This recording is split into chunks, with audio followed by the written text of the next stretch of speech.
A new John Deere combine now costs up to $750,000. Add precision packages, subscriptions, and a full equipment fleet, and a family farm faces over $2 million. Last year, Deere posted $7.1 billion in net income. Its CEO took home $13.2 million.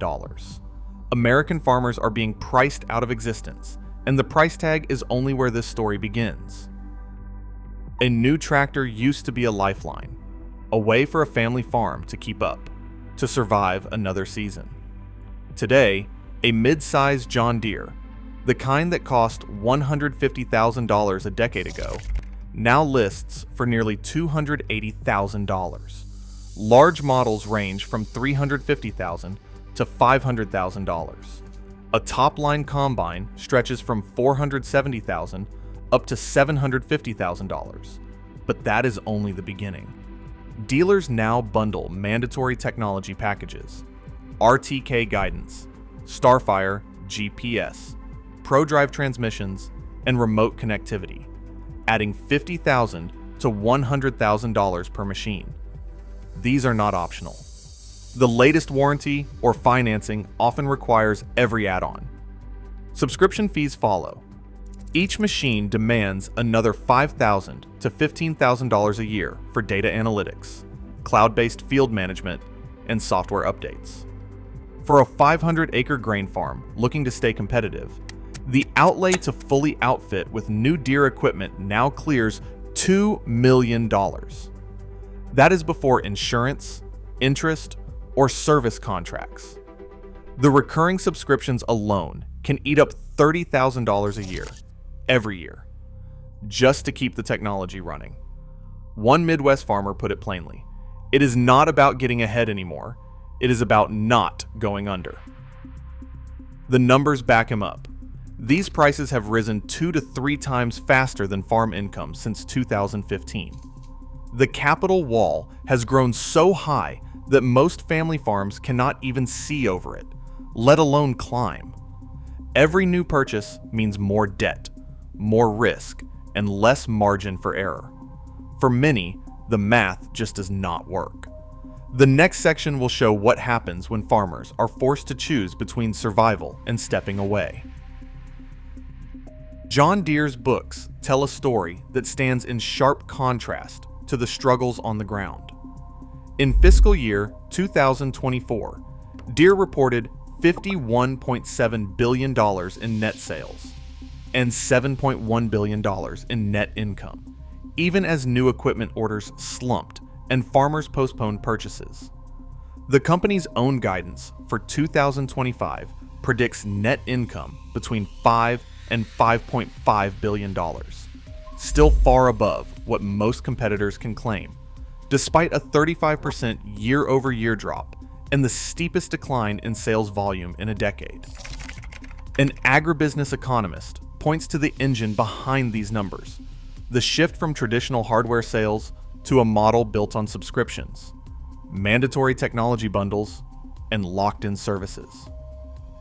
Deere's filings show that recurring revenue from precision agriculture subscriptions and software now delivers higher margins than equipment sales alone.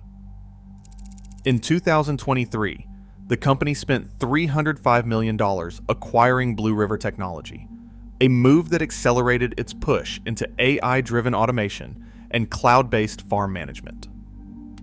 Capital expenditures for automation and digital services have ballooned to $2 billion annually, according to investor presentations. Meanwhile, executive pay remains untouched by the downturn. CEO John C. May received $13.2 million in total compensation last year, with stock awards and bonuses tied directly to subscription growth, automation milestones, and cost discipline. Proxy statements reveal that leadership incentives are pegged not to the fortunes of family farms, but to the expansion of high-margin digital services and global market share. The numbers reveal a system where corporate profit is insulated from the hardship facing rural America. As sales volumes fall, Deere's margins remain protected by the very pricing and technological barriers that make new equipment unattainable for most family farmers. The ledger on Wall Street is healthy because the ledger on Main Street is being drained. Used tractor listings have surged by 40% in the past year, while sales of new equipment have dropped by 20%. Marketplace data shows the change is not a blip, it is a stampede. Nearly 60% of farmers surveyed have put off buying new machines, waiting for prices to come down or for the next loan payment to clear. The used market is flooded with older models, many of them 20 or 30 years old, sold at regional auctions or traded between neighbors. These are not hobbyists or collectors. They are working operators forced to stretch the life of machines built before software locks and subscription fees. The scale of deferral is now so large that entire counties report only a handful of new deliveries each year, while used inventory piles up on dealer lots and online listings. For many, survival means making do with what is left, because the cost of keeping up has become impossible. In Kansas, one operator stands by his battered 1998 tractor, explaining that the math no longer works for anything new. He has kept it running with parts from salvage yards and local mechanics, refusing to take on debt that could swallow his farm. Across the Midwest, similar stories echo. Plans to upgrade are abandoned, repairs are made with whatever can be found, and the hope is to get through one more season without a breakdown. A repair that once took an afternoon and a few $100s now drags on for days and costs thousands. At the heart of this new reality is a locked box, John Deere's proprietary electronic control units. Every major component, including engine, transmission, and hydraulics, is governed by software that only authorized dealers can access. Independent mechanics, even those with decades of experience, are locked out by encrypted codes and dealer-only diagnostic tools.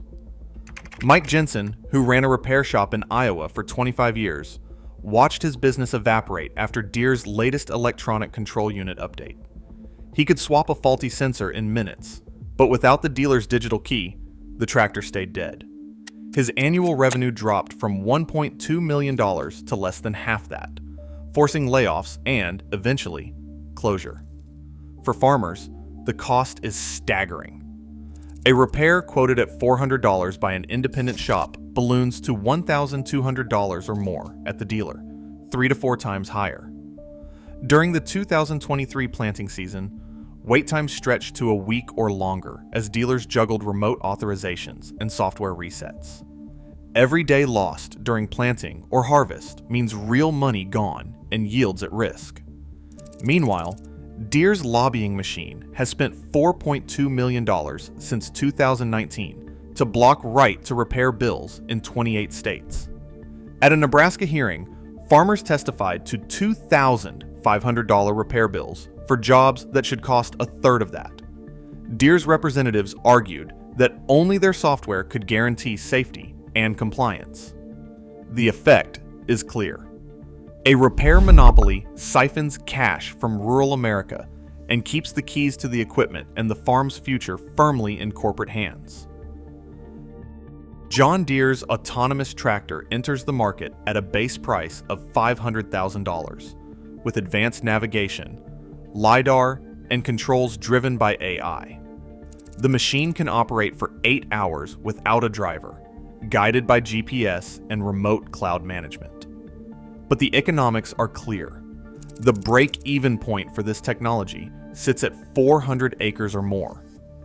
For farms below that size, the capital outlay and ongoing subscription fees erase any labor savings. The average family farm in the United States is less than half that threshold, making autonomy a tool reserved for the largest operations. Oxford Economics projects up to 20 million global manufacturing jobs could disappear by 2030 as robotics and automation take hold. In the Midwest, autonomous fleets mean fewer seasonal workers, tighter margins, and a widening gap between those who can afford the technology and those left behind.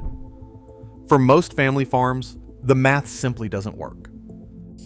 The numbers tell a story of shrinking opportunity and growing concentration. Since the 1980s, the average American farm has grown by nearly 70%, while the total number of farms has dropped by almost half.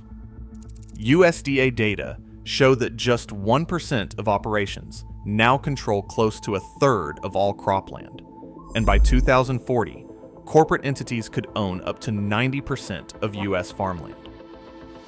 John Deere's own dealer records reveal a dramatic shift. What was once a customer base of 50,000 family farms has collapsed to about 5,000 large corporate accounts, driving the majority of high-value equipment sales.